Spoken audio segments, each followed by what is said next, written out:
dor. Os exames podem prever um ataque cardíaco ou um derrame cerebral com 3 anos de antecedência. E isso facilita tratar os doentes para evitá-los. E tudo de uma maneira mais eficaz e mais barata. Os testes medem o fechamento das artérias de pessoas que não têm nenhum sintoma de doença cardíaca. E não doem nada. Por exemplo, mede-se a pressão arterial do braço e da parte de baixo da perna. Se a pressão for menor na perna, isso significa que as artérias estão começando a fechar. O outro exame é um ultrassom que mede a largura da principal artéria que leva sangue ao cérebro. Se houver algum indício de fechamento da artéria, mau sinal. Antes, os exames para descobrir se as artérias estavam se fechando eram arriscados e custavam caro. O equipamento usado nesses novos exames já existe na maioria dos consultórios de médicos do coração. Agora, eles só precisarão aprender a utilizá-los de uma outra maneira. 500 mil brasileiros por ano morrem do coração. É o que mais mata os brasileiros. Mais do que a violência. 12 dias depois da volta dos petroleiros... Reféns dos sérvios da Bósnia. Entre eles está o capitão brasileiro Arley Alves. Todos devem ser libertados até o fim de semana. Em volta de Sarajevo, os muçulmanos reforçam a mobilização de tropas. De 20 a 30 mil soldados muçulmanos se movimentam nas montanhas ao norte de Sarajevo em preparativos para uma ofensiva militar. Segundo analistas militares da ONU, esta é a maior concentração de tropas desde o início da Guerra da Bósnia. O objetivo destes muçulmanos seria um ataque maciço contra os sérvios, que mantêm Sarajevo sitiada há mais de 3 anos. Este é o ponto de concentração, nas vizinhanças de Visoko, noroeste de Sarajevo. Fica do lado oposto de Pali, cidade sérvia a 12 quilômetros do centro de Sarajevo. Para lá foi levado como refém o capitão brasileiro Arley Alves, que permanece prisioneiro dos sérvios. O potencial de conflito armado nas vizinhanças de Sarajevo atrapalha os preparativos de libertação do capitão brasileiro, porque cria uma instabilidade na região, justamente no momento em que os sérvios alegam dificuldades operacionais para libertar os últimos reféns da ONU, entre os quais se encontra o capitão brasileiro. O capitão Arley Alves conseguiu ligar hoje para a família em Minas Gerais. Num telefonema de 2 minutos, conversou com a mulher e com a mãe. Disse que passa o tempo lendo e acredita que será libertado logo. A NASA divulga novas fotos feitas pelo telescópio Hubble. Elas mostram o passeio dos cometas.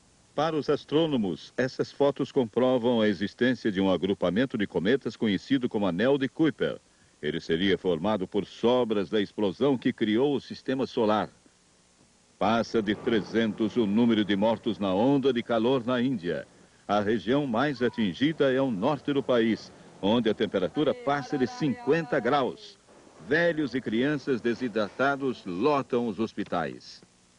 21 pessoas morrem na queda do piso de um cais em Bangkok, na Tailândia. 100 pessoas esperavam um barco de passageiros quando o cais desabou. A maior parte dos mortos é de mulheres e crianças. Um estudo da Associação Médica Americana mostra que a violência contra a mulher se transformou num caso de saúde pública nos Estados Unidos. A pesquisa mostrou que mais de metade das mulheres atendidas num único hospital da cidade de Denver, no Colorado, sofreu violência dentro de casa.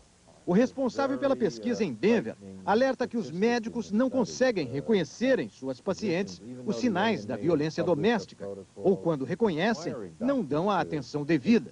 Há 2 anos, o Women Rights Watch, Instituto de Direitos Humanos baseado em Nova York, apresentou um relatório denunciando a violência doméstica contra as mulheres no Brasil. Alertava principalmente que a questão da violência contra a mulher era vista como um problema privado, da família, fora da responsabilidade do governo, e que a situação precisava mudar. Agora, com um pouco de atraso, a Associação Médica Americana está descobrindo que a violência contra a mulher é um problema de saúde pública nos Estados Unidos, pois a situação aqui é tão grave quanto em qualquer país do mundo. As mulheres, na maioria das vezes, têm receio de dizer que foram espancadas e inventam outras histórias quando são atendidas no hospital. Por isso, Eles estão pedindo um cuidado maior dos médicos nas salas de emergência. Eles devem denunciar à polícia a existência de sinais de espancamento nas pacientes atendidas. Mais um tetra para o futebol brasileiro. Belo cenário para o Campeonato Mundial da classe Laser. São 138 barcos de 40 países. Entre eles, o do brasileiro Roberto Scheide, de 22 anos e campeão pan-americano há 3 meses. Scheide venceu 4 regatas e conquistou o título com um ponto de vantagem sobre o segundo colocado.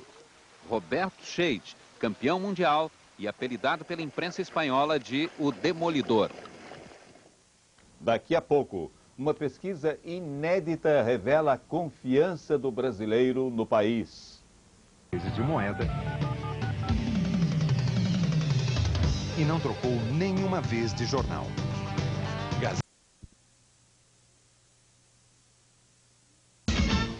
A confiança na economia aumenta depois do Plano Real. É o resultado de uma pesquisa da Federação do Comércio de São Paulo.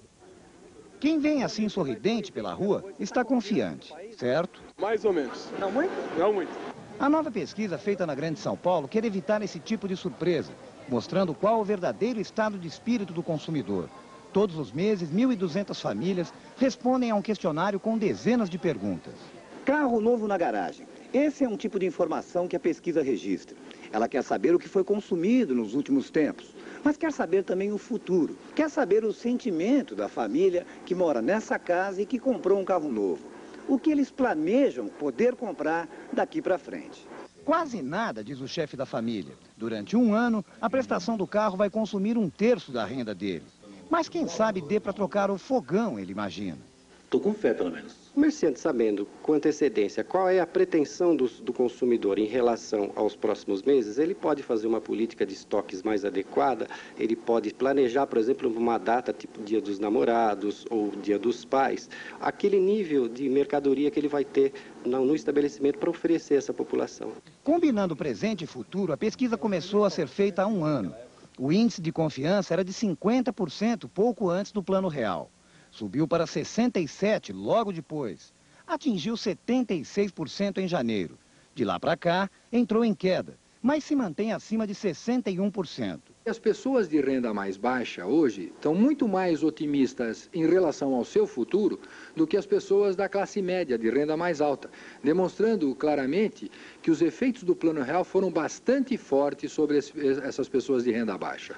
O déficit da balança comercial em maio foi de 690 milhões de dólares. No ano, o déficit soma 3 bilhões 492 milhões de dólares. Ainda assim, o secretário de Política Econômica, José Roberto Mendonça, garantiu que no final do ano o saldo será positivo. A Argentina reage à medida que limita a importação de carros no Brasil. O presidente Carlos Menem chegou a dizer hoje em Buenos Aires que poderia cancelar o encontro marcado para segunda-feira em São Paulo com o presidente Fernando Henrique Cardoso num seminário sobre o Mercosul.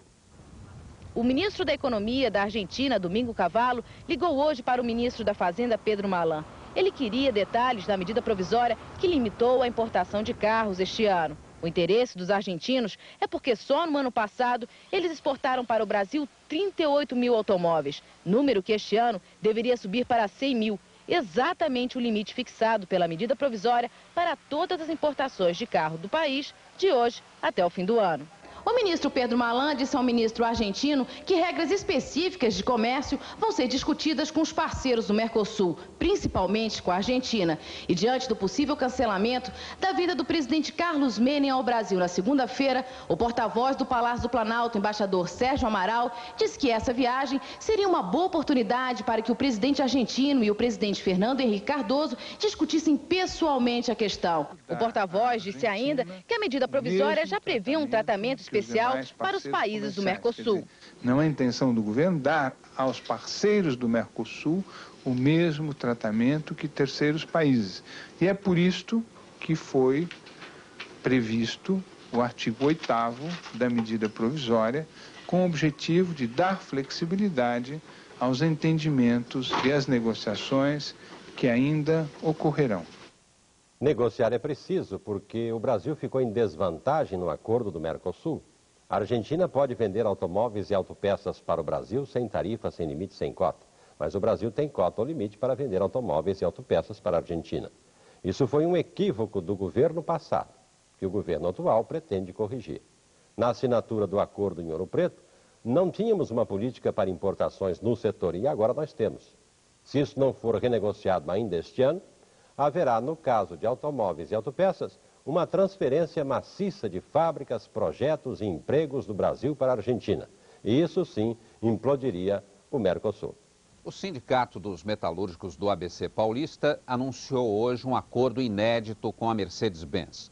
O acordo prevê a participação dos empregados no lucro da empresa se as metas de produção, qualidade e redução de faltas ao trabalho forem cumpridas. Os 12.500 metalúrgicos vão receber R$ 2.100 em 2 parcelas, uma este mês e outra em dezembro. Veja a seguir os estoques. Participa agora à noite de um jantar comemorativo dos 150 anos da Bolsa de Valores do Rio, a mais antiga da América Latina. Do Copacabana Palace, fala ao vivo a repórter Sandra Moreira. O presidente Fernando Henrique Cardoso já está chegando aqui ao Copacabana Palace. Votações da reforma constitucional. E na Câmara, os deputados aprovam um projeto que vai ajudar no combate à fome. O Congresso respira ar de mudanças mesmo. Véspera de feriado e 400 deputados em plenário. Eles aprovaram hoje o projeto que autoriza o uso dos estoques de alimentos do governo nos programas de combate à fome e à miséria.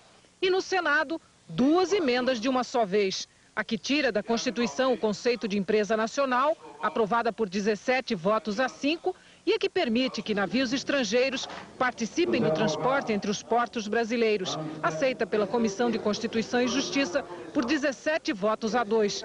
Tudo como veio da Câmara. Com essas votações de hoje, o Senado cumpriu a metade do caminho de mais da metade das reformas da ordem econômica. Das 5 emendas, 3 já estão prontas para votação em plenário. Na semana que vem, os senadores votam a emenda que acaba com o monopólio dos estados na distribuição do gás canalizado. O governo calcula que tem pelo menos 70 dos 81 votos do Senado. Mas nem com boa vontade é possível votar tudo até o fim do mês. Por isso mesmo, os aliados da reforma se preparam para permanecer em Brasília no mês de julho, abrindo mão do recesso. O objetivo é resolver de uma vez por todas a questão dos monopólios. O Supremo Tribunal Federal autorizou o regime aberto de prisão para Paulo César Farias. O PC vai ter que dedicar os dias úteis ao trabalho gratuito em programas de assistência social, devendo recolher-se à prisão todas as noites e também nos feriados e fins de semana. Paulo César Farias está preso em Maceió. Uma viagem ao mundo do sexo, do amor e do medo. É o que você vai ver esta noite na minissérie Contagem Regressiva. A revolução sexual, a pílula, a liberação da mulher, o medo da AIDS. A repórter Beatriz Tillman mostra as mudanças nas relações entre homens e mulheres nos últimos 30 anos. O que pensa a mulher que vence desafios, quebra tabus e assume novos papéis na sociedade? E o machão brasileiro? Será que ele não existe mais? Contagem Regressiva vai ao ar logo depois de Robocop. Uma experiência emocionante. No Rio, deficientes físicos vão ao fundo do mar, descobrem a harmonia de um mundo novo e dão uma lição de vida. Este grupo mostra que barreiras existem para serem superadas. Na piscina, eles aprendem a usar o equipamento antes de partir para a aventura. No Brasil, 40 portadores de deficiência física já aprenderam a mergulhar. Deficiência não é doença. Então, algumas doenças podem limitar a prática do mergulho, mas a deficiência não impede a prática da atividade. Navegando pelos lugares mais bonitos da zona sul do Rio, chegam ao destino, a Ilha Comprida, em Ipanema. Para quem se aventura nesse esporte, chegar até aqui já é uma vitória. Medos foram vencidos, limites foram superados. Começa agora o maior desafio e também o momento de maior emoção. Começa o mergulho. Para os deficientes, o mar não é mais perigoso do que para outros mergulhadores. Só a técnica é um pouco diferente. Sem a ajuda das pernas, os paraplégicos usam apenas os braços.